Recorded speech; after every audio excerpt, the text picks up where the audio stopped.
ओम जगद्गुरु स्वामी चरणी आणि भारताच्या जय बाबाजी भक्त परिवारामध्ये सर्वच पक्षाची आमची मंडळी आहे आणि त्यामुळे त्यामुळे आमची जी लोकसभेची कमिटी आहे त्या कमिटीने तो निर्णय घेतला आहे ही संपूर्ण निवडणूक आमच्या जनता जनार्दन आणि कमिटीच्या मार्फत होत आहेत आणि म्हणून हा निर्णय आमच्या कमिटीने घेतलेला आहे।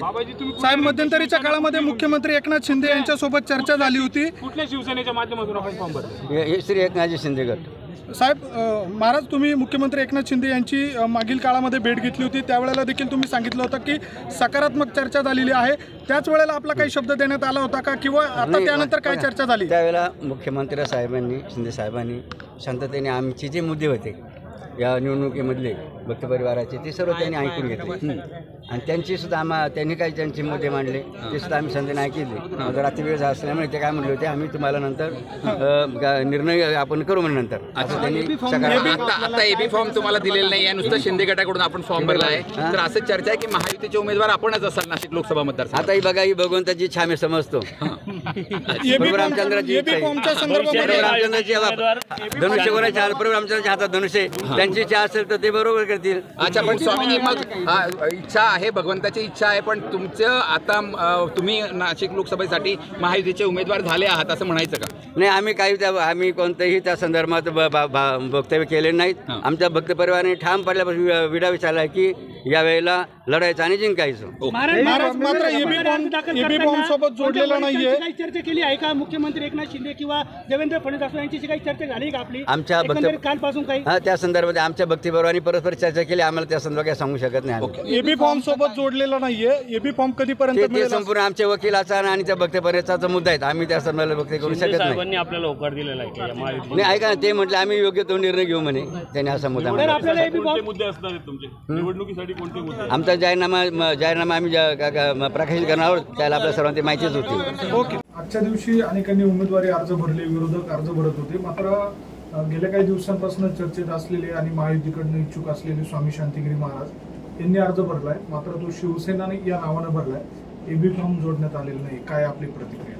मला असं वाटतं का कुठल्याही पक्षाचा निवडणुकीसाठी भरलेला अर्ज त्याला एबी फॉर्म लागत असतो आणि त्याचबरोबर त्या पक्षाच्या अधिकृत पदाधिकाऱ्याचा त्या ठिकाणी ए फॉर्मवरती सही असावी लागते आणि मग तो उमेदवारी अर्ज त्या पक्षाच्या नावाने आणि त्या चिन्हाच्या नावाने अधिकृत होत असतो।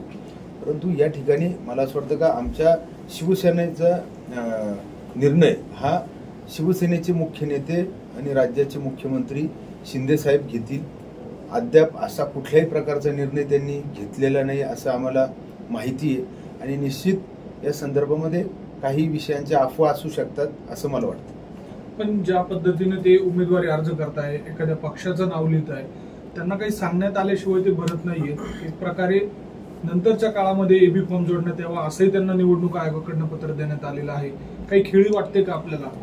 नाही, मला असं यावरती विश्वास नाहीये, कारण आपण पक्षात काम करत असताना सर्वच आमचे पदाधिकारी आम्हाला सर्वांना या ठिकाणी विश्वासात घेतलं जातं आणि चर्चा केली जाते आणि म्हणून मला असं वाटतं का निश्चितच या संदर्भातला निर्णय जो आहे तो पक्षाचे मुख्य नेते त्या ठिकाणी घेत असतात, परंतु त्यांनी अद्याप असा कुठल्याच प्रकारचा निर्णय घेतलेला नाही असं आमची माहिती आहे। काय सांगायला गेल्या 2 दिवसापासून सुरू होतं की आज घोषणा होईल, घोषणा अजूनही झाली नाहीत। एकीकडे महाविकास आघाडीच्या उमेदवारांनी आज फॉर्म भरले आहेत, मात्र अजूनही नाशिकचा तिढा सुटलेला नाहीये, कधी सुटेल काही बोलणं झालंय तुमचं काही? आज मला असं वाटतं उद्या सायंकाळपर्यंत निश्चित 100% हा तिढा सुटून अधिकृत उमेदवारीची घोषणा त्या ठिकाणी होईल। काय तुम्हाला परत काय शब्द देण्यात आलाय, काय तुमचं नाव काय?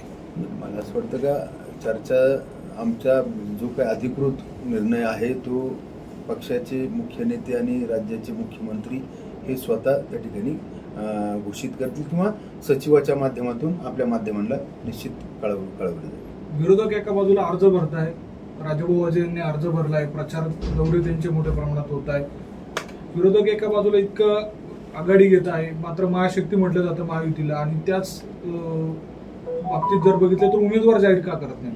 मला असं वाटतं का महायुतीचा प्रचार तसा पाहायला गेला तर अनेक शासन निर्णय असतील किंवा मोदी साहेबांच्या नावाच्या माध्यमातून बऱ्यापैकी जनतेपर्यंत तो पोहोचलेला आहे आणि म्हणून आम्हाला जरी वेळ कमी मिळाला परंतु निश्चित यामध्ये घराघरापर्यंत पोहोचण्याचं काम महायुतीच्या सर्वच पक्षाचे सर्व पदाधिकारी त्या ठिकाणी करतील. आपण एक बाब अशी की मुख्यमंत्री एकनाथ शिंदे यांनी उमेदवार जाहीर करत असताना ज्या ठिकाणी कुठली अडचण नाही अशा उमेदवारांच्या नावांची घोषणा केली, मात्र ज्या ठिकाणी काही स्ट्रॅटर्जीचा भाग आहे अशा ठिकाणी उमेदवारी जाहीर करायला उशीर केला. मग भावना गवळी असतील किंवा हेमंत पाटील असतील आणि आता विशेषतः नाशिक बाबतही चित्र काही स्पष्ट होत नाहीये.